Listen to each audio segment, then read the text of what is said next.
모든 고민은 관계에서 온다. 저를 찾아와 하소연하는 분들은 크게 두 유형이다. 복잡하게 얽히고 설킨 상황에 괴로워하는 이들, 그리고 지금 있는 곳에서 다른 곳으로 옮기고 싶어하는 이들이다. 그런데 두 유형의 공통점이 있으니 입 밖으로 먼저 나오는 말이 남의 이야기라는 점이다. 우리 애가 집에만 틀어박혀 있는데 어쩌면 좋을까요? 직장 상사 비유 맞추기가 너무 힘들어요. 어머니와 함께 사는데 자꾸 싸워서 더는 같이 못 살겠어요. 남은 정도 없어서 이혼하고 싶은데 남편이 펄펄 뛰네요. 고민을 털어놓는 사람은 자기 문제를 이야기하고 있다고 생각한다. 그런데 제 아무리 심각하다 해도 대부분은 자신을 둘러싼 인간관계에 관한 고민이다. 부모 또는 자식, 배우자, 직장 동료와 사이가 어떻고 어떤 문제가 생겨 얼마나 괴로운지 같은 것들 말이다. 생전 처음 보는 스님에게 속마음을 털어놓으려 굳이 먼 걸음을 하는 분들도 계시니 마음고생이 오죽했으면 이곳에 이르렀겠나 생각하며 사연에 귀를 기울인다. 다만 앞에 앉은 분의 마음이 얼마나 괴로울지는 신경 쓰지 않으려고 하는 편이다. 그보다는 괴로운 감정 이면에 있는 다른 사람들과의 사이를 유심히 살핀다. 누구와 어떤 관계이며 어느 지점에서 삐그덕거리는지, 사연의 등장인물들을 들여다보면 비로소 문제의 본질이 보인다. 왜 하필 지금 그러한 감정이 바깥으로 드러나는지도 알 수 있다. 한 번은 40 넘은 미혼 남성이 나를 찾아왔다. 어머니와 함께 사는데 걸핏하면 어머니가 생활의 사사건건 참견을 한다는 거다. 하나에서부터 10까지 잔소리를 늘어놓아 같이 살기 힘들 지경인데 어떻게 하면 좋겠냐고 물었다. 번듯한 직장에 다니며 경제적 여력이 충분한 남성이었다. 어머니와 거리를 두면 갈등이 자연히 해소될 거라는 점은 한 발짝 떨어져 보면 누구나 알 수 있었다. 나는 평범하기 그지없는 조언을 해드렸다. 정 마음이 힘들면 일단 떨어져서 지내보는 게 어떨까요? 지금 사는 집에서 나와 혼자 살 집을 마련하는 겁니다. 그러자 남성은 놀란 토끼 눈을 하고서 이렇게 말했다. 그래도 엄마는 제가 사는 집에 자꾸 찾아올 텐데요. 엄마가 찾아오면 일단 맞이하고 얼마간 시간을 함께 보낸 뒤 돌려보내면 그만이다.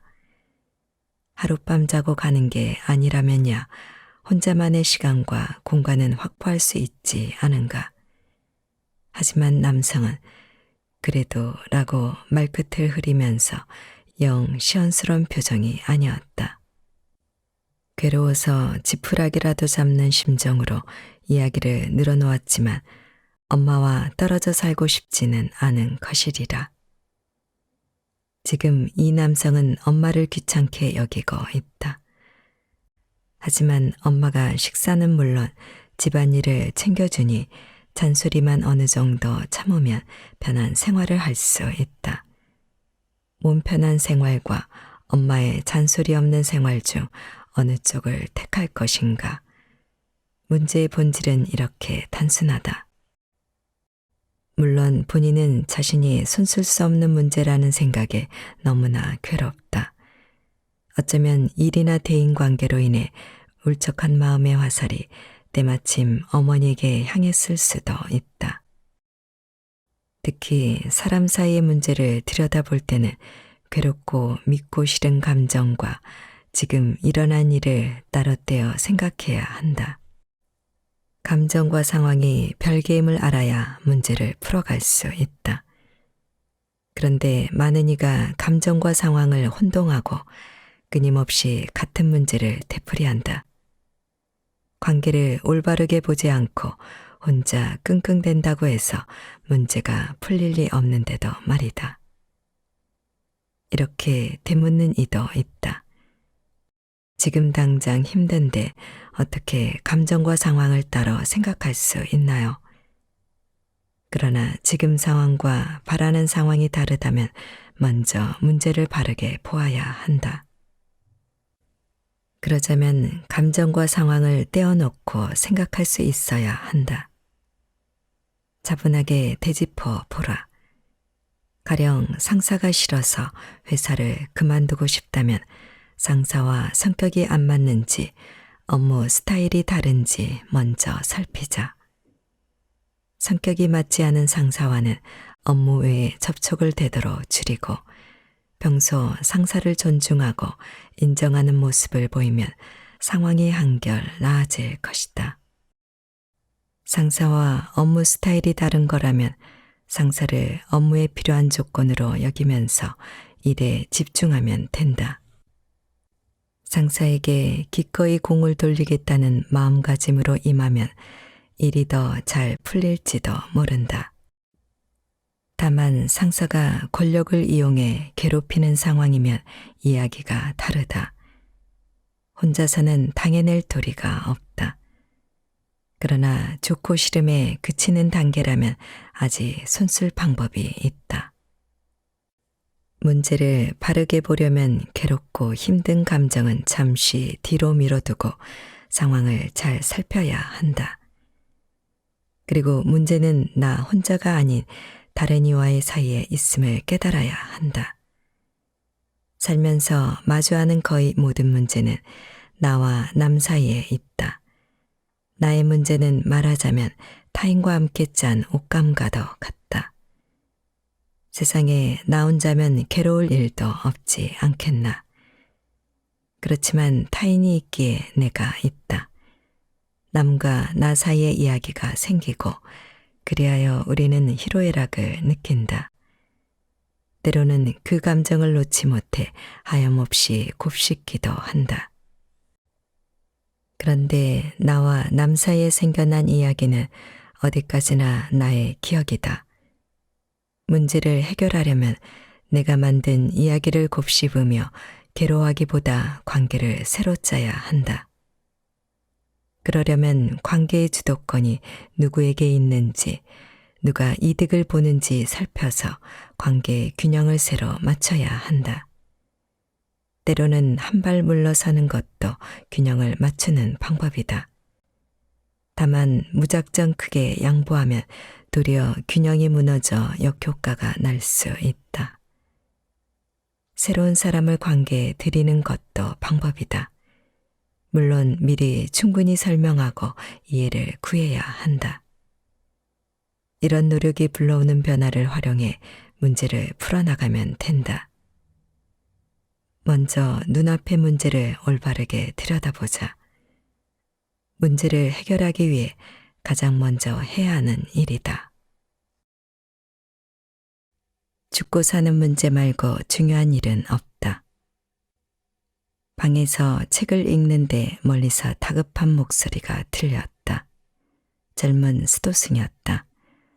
목소리는 점점 가까워졌고 수도승은 스님 큰일 났습니다 하며 헐레벌떡 방으로 뛰어들어왔다. 죽고 사는 문제 말고 중요한 일은 없네. 나는 읽던 책을 내려두고 이렇게 바로잡았다. 수도승은 그렇네요 라고 대답하며 이내 평정을 되찾았다. 그제야 수도승에게 용건을 물으니 나의 지긋한 스님이 내게 급한 볼 일이 있다며 속히 와달라고 했다는 것이다. 나를 찾았다는 스님에게 바로 전화해보니 한시를 다투는 급한 일은 아니었다. 그저 연락을 기다리겠다는 뜻으로 한 말이었다. 상황을 일러주니 수도승은 어쩔 줄을 몰라 했다. 사실 나를 찾은 스님은 나의 업무와는 상관없는 부서에 속해 있는 데다 직책이 높은 분이었다. 평소 엄격했던 나에게 빨리 소식을 전해야 한다고 생각해 서두른 수도승의 마음도 이해는 되었다. 그러고 보면 사람의 시야는 참으로 좁다. 가로 세로가 10cm인 종이장 위에 지름 10cm인 공을 올린 모습을 상상해보라. 공이 금방이라도 넘쳐 흐를 듯 커 보인다. 마음이 조급할 때는 바로 이런 상태다. 하지만 같은 공을 가로 세로가 1m인 종이 위에 올리면 존재감이 단숨에 쪼그라든다. 공이 참 작구나 할 것이다. 근심 걱정이 마음을 어지럽힐 때도 마찬가지다. 근심 걱정을 공이라고 생각해보자. 시야가 10cm 밖에 되지 않는데 지름 10cm인 공을 눈앞에 두면 시야가 캄캄해질 거다. 그러나 시야가 탁 트이면 눈앞에 제 아무리 큰 공이 버티고 서도 당황스럽지 않다. 감히 말하자면 죽고 사는 문제 말고 중요한 일은 없다. 죽고 사는 문제로까지 범위를 넓히면 지금껏 거대해 보였던 문제가 언제 그러냐는 듯 작아 보인다.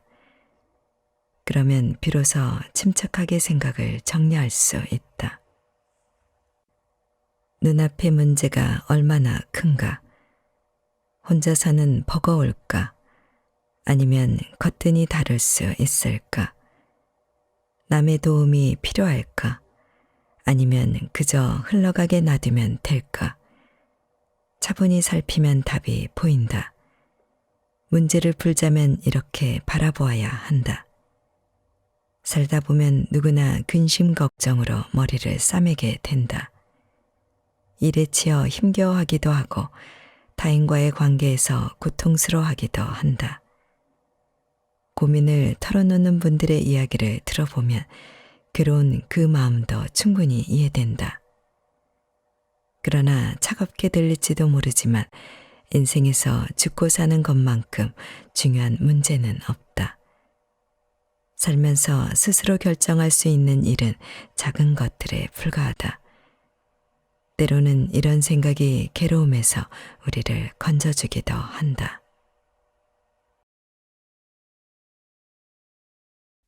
인간관계의 90%는 사람 공부로 해결된다. 맞지 않는 사람과는 무리하지 마라. 인생의 질을 결정하는 가장 큰 요인은 인간관계라 해도 과언이 아닐 것입니다. 좋은 인간관계를 유지하는 방법이나 태도를 설파한 책이 무척이나 많지요. 다른 사람과 잘 지내기 위한 대화술이나 누구에게나 호감받는 사람이 되는 마음 씀씀이, 행동거지를 가르쳐주는 책도 연이어 출간되고 있습니다. 그만큼 인간관계로 고민하거나 인간관계를 잘 맺고 싶은 사람이 많다는 증거겠지요. 하지만 저는 그런 생각을 가져본 적이 전혀 없습니다.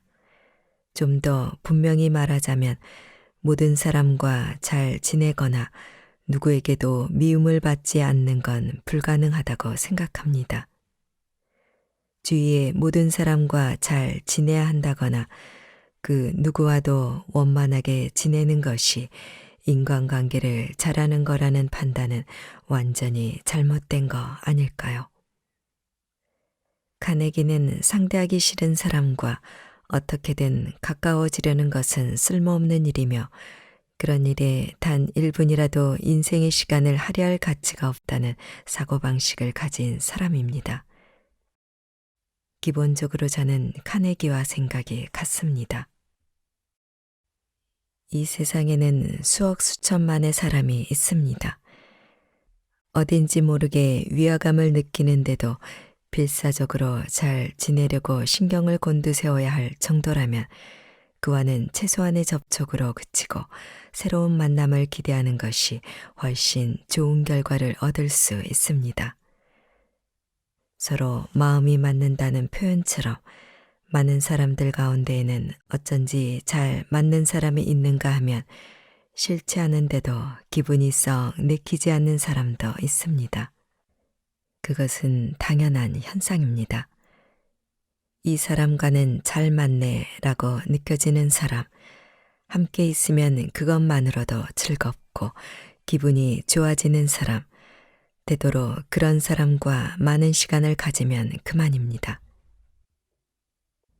주위의 사람들과 두루두루 잘 지내려고 하면 항상 긴장하게 되고 스트레스는 한없이 늘어나게 됩니다. 무리해서 그런 인간관계를 지속하려고 애쓸 필요는 없습니다. 인생은 선택의 연속입니다. 인간관계에서도 그 원칙은 적용됩니다. 모든 사람과 잘 지내기 위해 신경을 곤두세울 것이 아니라 나와 잘 맞는다고 느껴지는 스스로 선택한 사람과 마음을 다해 성심성의껏 응대하며 지내는 것이 좋습니다. 자신에게 기분 좋은 선택을 한다면 편안하고도 행복한 인생이 될 것입니다. 나와 잘 맞는 사람을 알아내는 법.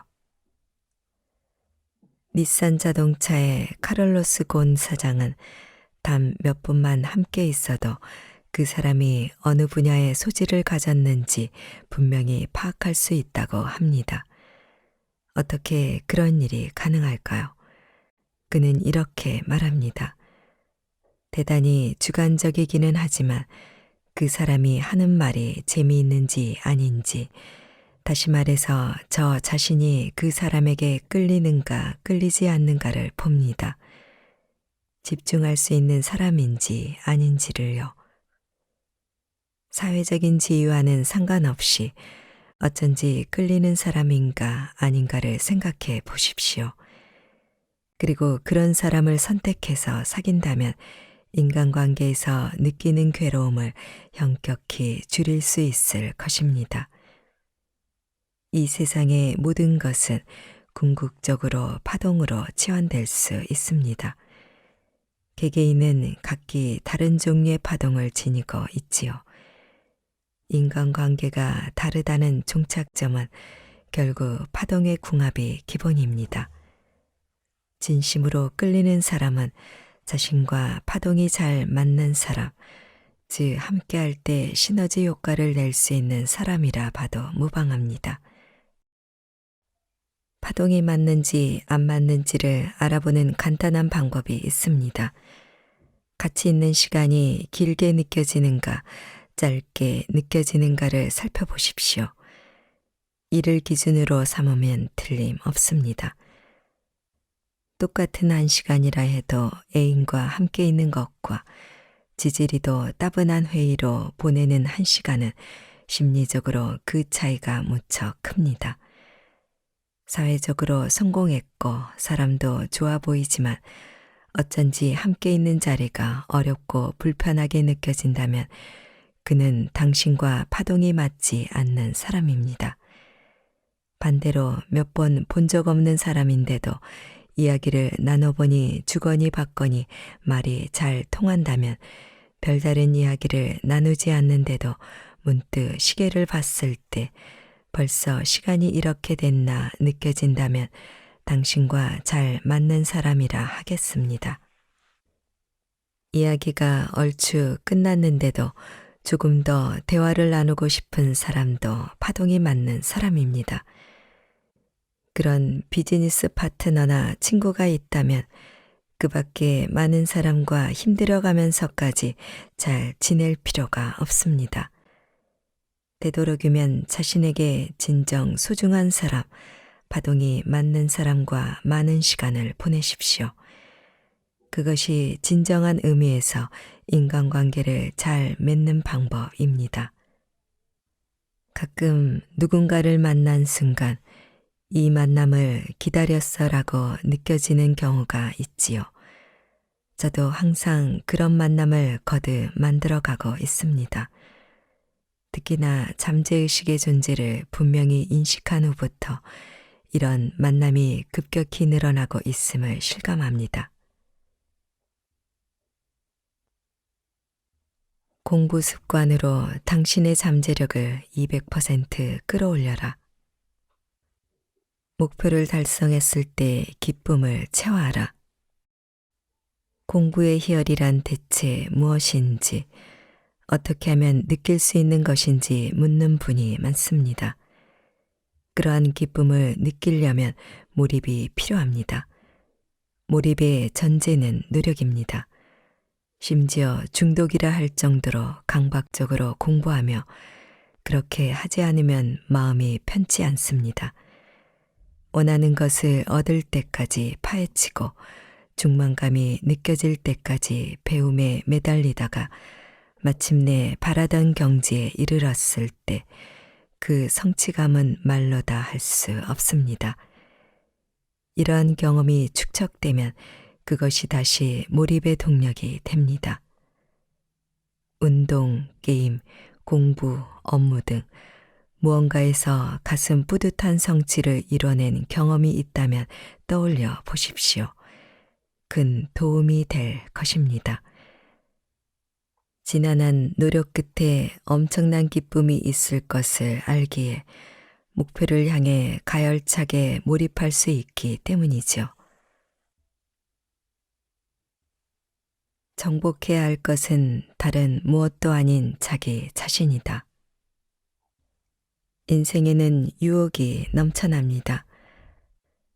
추운 아침 침대에서 일어날 때면 더 자고 싶다는 유혹을 이겨내야 합니다. 지하철에서 책을 펼쳐 읽으려면 한숨 자고 싶다거나 게임이나 해볼까라는 마음을 극복해야 하지요. 유혹은 일하는 도중에도 끊임없이 엄습해 옵니다. 잠시 머리를 식힌다는 명분으로 동료와 잡담을 나누고 싶은 유혹, 인터넷으로 뉴스를 검색하거나 쇼핑을 하고 싶은 유혹 등등, 밤이 되면 업무나 공부보다는 다른 일에 시간을 쓰고 싶은 유혹이 더욱 커질 것입니다.